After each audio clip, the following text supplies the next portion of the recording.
And we're joined by Elaine McMurray, the 2020 Citizen of the Year in Kelowna. It seems like you'd be a shoo-in for council. I hope so. So how did you win that award? Okay, so it was during COVID. It was very interesting. We had to produce a video of what we do. And I had started it off with the Kelowna Raging Granny singing a song of peace and justice. Then we went to the Welcome Inn and we talked to homeless. And then we went to St. Vincent de Paul and delivered hampers. And then we paid somebody's rent.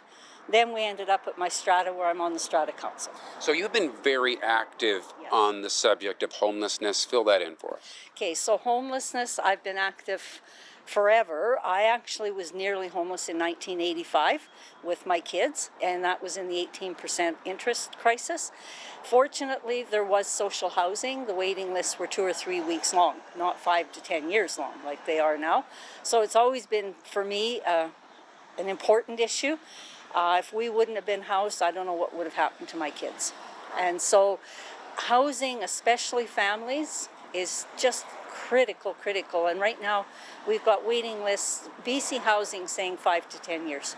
But you're on the Journey Home Task Force? Yes, I am. And I've been on that since it started, from the very beginning.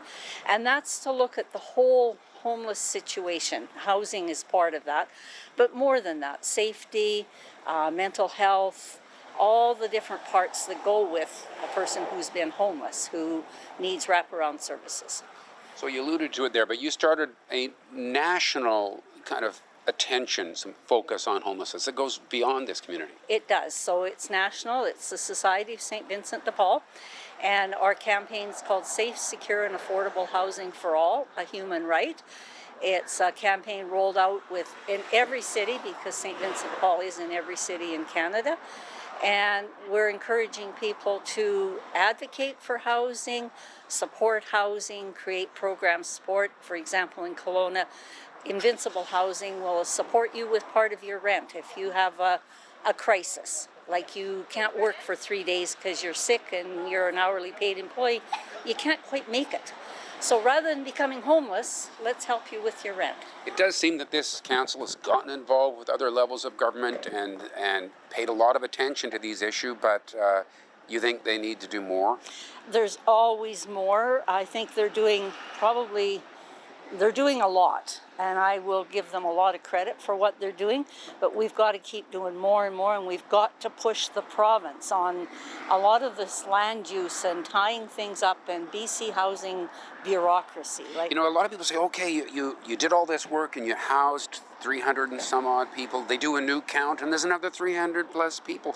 And so they would say, oh, you've wasted all that money. No, we haven't. Those people are housed.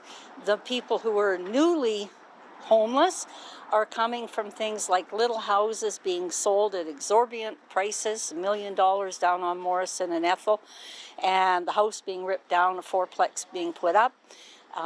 People who've rented those little houses for 20, 30, 40 years never missed their rent, never did anything wrong, went and cleaned hotels or worked in Tim Hortons or whatever. They're suddenly homeless and they can't afford anything in this city. So you can't get discouraged by numbers, you just got to keep plugging away at it. You got to keep looking, and you got to look at variety. It's not just some of what we've got, which is awesome, but we don't need more 48 unit buildings. We need houses where you can have like rooming house style, and it's say senior women, and they can create a community, maybe 12 together or something. Like we've got to start going with a whole variety of models, and that's not just BC Housing, that's developers, working with developers. Like, let's say you own 2 houses side by side. Can we say, let's, instead of knocking them down, putting some big massive fourplex that's going for $1 million, what about if we refurbish those, put a walkway, and we had maybe staff even just during the day, so you were safe and you had a place to live and you could afford that place to live. Like, some interesting ideas. There's lots of good ideas. Rental subsidies is a great idea that's not very well utilized. There's so many things we can do to make this a livable, affordable city again. Terrific. Elaine McMurray, thanks for your time. Well, and thank you for watching Kelowna Now. no, thank you.